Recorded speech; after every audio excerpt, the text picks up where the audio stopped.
Hello friends, మనం APSC group 2 screening టెస్ట్లో previous year questions చూస్తున్నాం కదా. నెక్స్ట్ క్వశ్చన్ చూద్దాం. నెక్స్ట్ క్వశ్చన్ వచ్చి మనకి the comment devotion cannot be subject to gender discrimination was made by the apex court in its judgement in the Sabarimala case and permitted women of all age groups into the Sabarimala temple. ఇది just introduction అనమాట, ఇది question కాదు. Sabarimala temple case గురించి, judgement గురించి చెప్పారు. Okay, ఇక్కడ question start అవుతుంది. Question ఏంటి?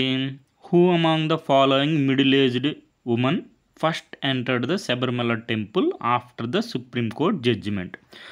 సుప్రీంకోర్టు శబరిమల కేసులో జడ్జిమెంట్ ఇచ్చింది. ఆ జడ్జిమెంట్ తర్వాత మిడిల్ ఏజ్డ్ ఉమెను ఎవరు ఫస్ట్ ఎంటర్ అయ్యారు శబరిమల టెంపుల్ అనేది క్వశ్చన్ అనమాట. సో మనకి ఆన్సర్ వచ్చి బిందు అమ్మని గారు అండ్ కనకదుర్గ గారు first middle aged women after Supreme Court judgement enter the Sabarimala temple అనమాట. సో మనకి చూసుకుంటే ఇక్కడ మనకి సింపుల్గా ఆన్లైన్లో నీట్గా ఉంది. After the Supreme Court lifted the ban on women of all ages entering the Sabarimala temple, 2 women Bindu Ammini and Kanakadurga successfully entered the shrine. So మనకి ఆన్సరు వచ్చేసింది. బిందు అమ్మని గారు అండ్ కనకదుర్గ గారు ఫస్ట్ ఎంటర్ అయ్యారు సుప్రీంకోర్ట్ జడ్జిమెంట్ తర్వాత. సో మనకి అది క్వశ్చన్. ఆన్సర్ వచ్చి బిందు అమ్మని గారు అండ్ కనకదుర్గ గారు ఫస్ట్ ఎంటర్ అయ్యారు Sabarimala temple after the Supreme Court judgement permitting the all women to enter the Sabarimala shrine అనమాట. సో మనకి ఇండియన్ సొసైటీలో మనకి ఈ క్వశ్చన్ అనేది రిలీజన్ అండ్ ఉమెన్లో టాపిక్లు కవర్ అవుతుంది. నెక్స్ట్ వనరబుల్ సెక్షన్స్లో ఉమెన్ అనే దాంట్లో కూడా మనకి కవర్ అవుతుంది. సో అక్కడితో మనకి క్వశ్చన్ అయిపోయింది. ఇంకా మిగతా అంతా అడిషనల్ ఇన్ఫర్మేషన్ అనమాట. ఇది రాబోయే ఎగ్జామ్స్లో యూజ్ అవుతుంది. అసలు శబరిమల టెంపుల్ కేసు ఏంటి? సో మనకి సుప్రీంకోర్టు 2018లో రూలింగ్ ఇచ్చిందనమాట. ఏమని రూలింగ్ ఇచ్చింది? Exclusion of women was unconstitutional అని సుప్రీంకోర్టు రూలింగ్ ఇచ్చింది. అది 5 బెంచ్ సుప్రీంకోర్టులో 4:1 మెజారిటీతో మనకి మెజారిటీ ఒపీనియన్ ఏంటి? ఈ శబరిమల టెంపుల్ అనేది 10 to 15 ఇయర్స్ ఏజ్లో ఉమెన్ని ఎక్స్క్లూజన్ చేయడాన్ని unconstitutional.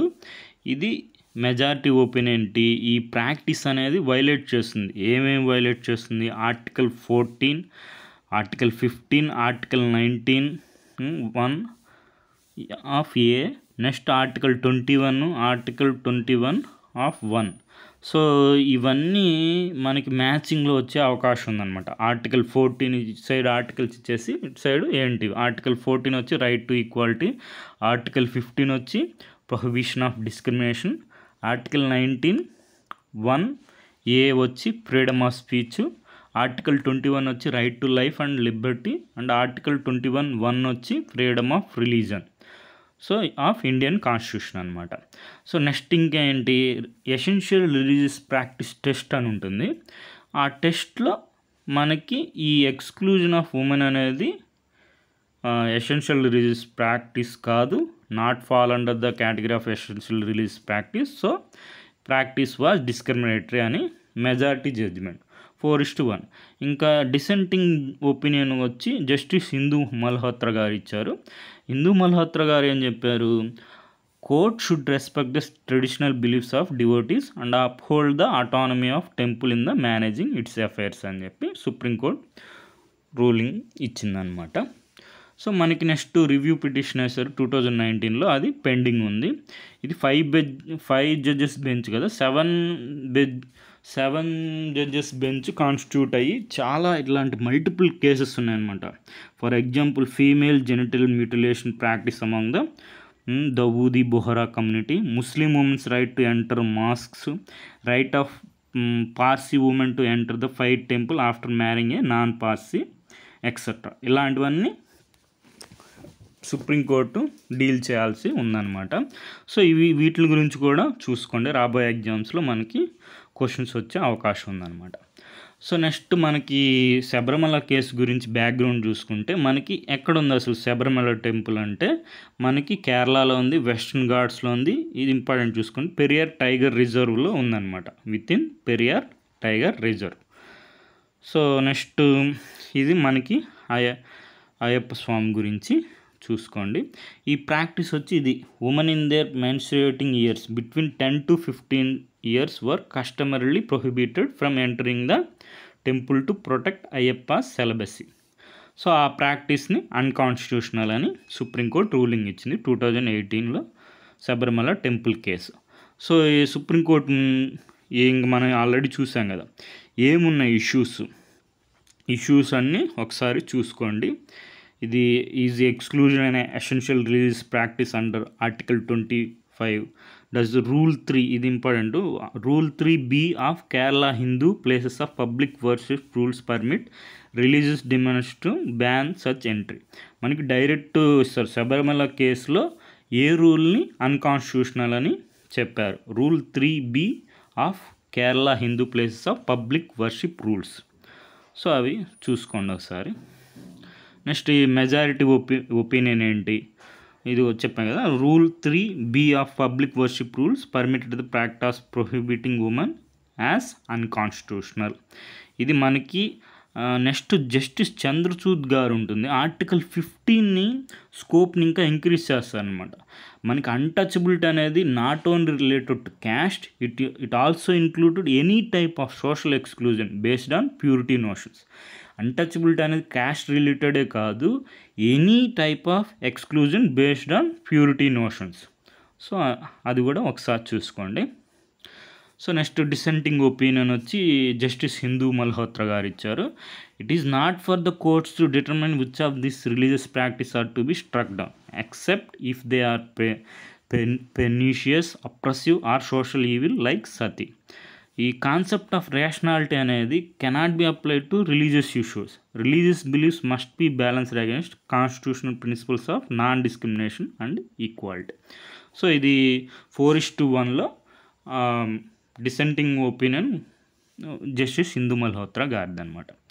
So next justice Chandrachud గారి ఫర్దర్ ఆర్గ్యుమెంట్స్ ఇందాక మనం డిస్కస్ చేసుకున్నాం కదా, ఈ అన్టచబిలిటీ అనేది not only just related to caste, any form of exclusion on pollution notions, purity and pollution notions. ఒకసారి చూసుకోండి. మనకి చీఫ్ జస్టిస్ ఆఫ్ ఇండియా కూడా సేవలు అందించారు. 50వ chief justice of India Dhananjaya Yeshwant Chandrachud గారు శబరిమల జడ్జిమెంట్ డిఫెండ్ చేశారు. ఏమని, untouchability not either to caste alone. So మనకి చంద్రచూడ్ గారి ఈ కొటేషన్ చూసుకుంటే, I do know that over the last 2 years మనకి చీఫ్ జస్టిస్ ఆఫ్ ఇండియాగా సేవలు అందించారు చంద్రచూడ్ గారు. 2022 November 9th to 2024 November 10th వరకు.